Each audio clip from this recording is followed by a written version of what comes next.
ನಾಲ್ಕು ಹೊಟ್ಟೆಗಳ ತುಂಬೋ ವಜನು ಕರಾಮತ್ತು. ಅಕ್ಷರ ಲೋಕದ ಕವಿತೆ ನೋಡಿ ದುಡಿಯುವ ಮಂದಿಗೆ ಮುದಿ ಸೂಳೆಗೂ ಕಡೆ. ಅಕ್ಷರ ಲೋಕದ ಕವಿತೆ ನೋಡಿ ದುಡಿಯುವ ಮಂದಿಗೆ ಮುದಿ ಸೂಳೆಗೂ ಕಡೆ. ಪಿಂಗಾಣಿ ಲೋಟ, ಅದರೊಳಗಿನ ಕಡುಬಣ್ಣದ ಚಹಾ ತುಟಿಗಳಿಗೆ ಮೀಸಲು.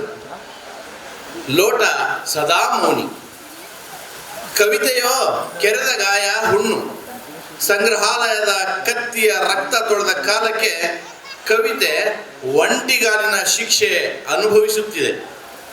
ಸತ್ಯವೆಂಬುದು ಇಲ್ಲಿ ಮಕ್ಕಳ ಬಾಯ ಮಗ್ಗಿ ದಿನ ಕಳೆದಂತೆ ಮರೆವು.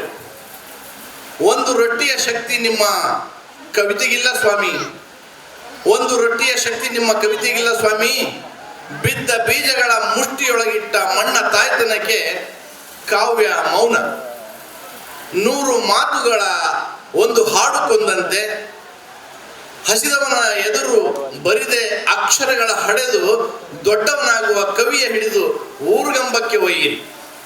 ಹಸಿದವನ ಎದುರು ಬರಿದೆ ಅಕ್ಷರಗಳ ಹಡೆದು ದೊಡ್ಡವನಾಗುವ ಕವಿಯ ಹಿಡಿದು ಊರ್ಗಂಬಕ್ಕೆ ಒಯ್ಯಿರಿ. ಎತ್ತರಕ್ಕೇರುವುದು ಪುಸ್ತಕ, ಪದವಿ, ಪ್ರಶಸ್ತಿ ಮತ್ತು ಭಾಷಣಗಳ ಸರಕಿಂದ ಅಲ್ಲ. ಕಣ್ಣ ಹಸಿವಿಗೆ ಕರುಣೆಯ ನೀರು, ಎದೆಯ ಹಸಿವಿಗೆ ಒಲವ ಕಸು ಈಗಿನ ತುರ್ತು. ಕಣ್ಣ ಹಸಿವಿಗೆ ಕರುಣೆಯ ನೀರು, ಎದೆಯ ಹಸಿವಿಗೆ ಒಲವ ಕಸು ಈಗಿನ ತುರ್ತು. ನಿಮ್ಮ ಕವಿತೆಗಿಷ್ಟು ಬೆಂಕಿ ಹಾಕ.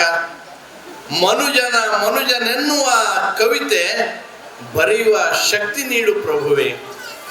ಮನುಜನು ಎನ್ನುವ ಕವಿತೆ ಬರೆಯುವ ಶಕ್ತಿ ನೀಡು ಪ್ರಭುವೆ. ದಾರಿಯ ಎಡ ಬಲ ಹೂವರಳಿಸುವ, ಕಡಲ ದಡಗಳಲ್ಲಿ ಕಳೆದು ಹೋದ ಹಳೆಯ ಹೆಜ್ಜೆಗಳ ಗುರುತಿಸುವ, ಎಂದೋ ಬೀಸಿದ ಕಲ್ಲಿಗೆ ಗಾಯಗೊಂಡ ಕಾಡಿನ ಗಿಡದ ಮೈಯಿಗೆ ಮುಲಾಮು ಹಚ್ಚುವ ಕೆಲಸ ಬಾಕಿ ಇದೆ. ಕವಿತೆ ನೋವ ನೀಗಿಸುವ ಶಕ್ತಿ ಕಳೆದುಕೊಂಡಿದೆ. ಕವಿತೆ ನೋವ ನೀಗಿಸುವ ಶಕ್ತಿ ಕಳೆದುಕೊಂಡಿದೆ ಉಡುಗಿದ ದನಿಯಂತೆ. ಪಾಪ ನೀವು ಮನುಜರು, ಪಾಪ ನೀವು ಮನುಜರು, ಕವಿತೆಯಿಂದ ಸ್ವಲ್ಪ ದೂರ ಇರಿ. ಕವಿತೆಯಿಂದ ನೀವು ಸ್ವಲ್ಪ ದೂರ ಇರಿ ಅಷ್ಟೇ. ನಮಸ್ಕಾರ.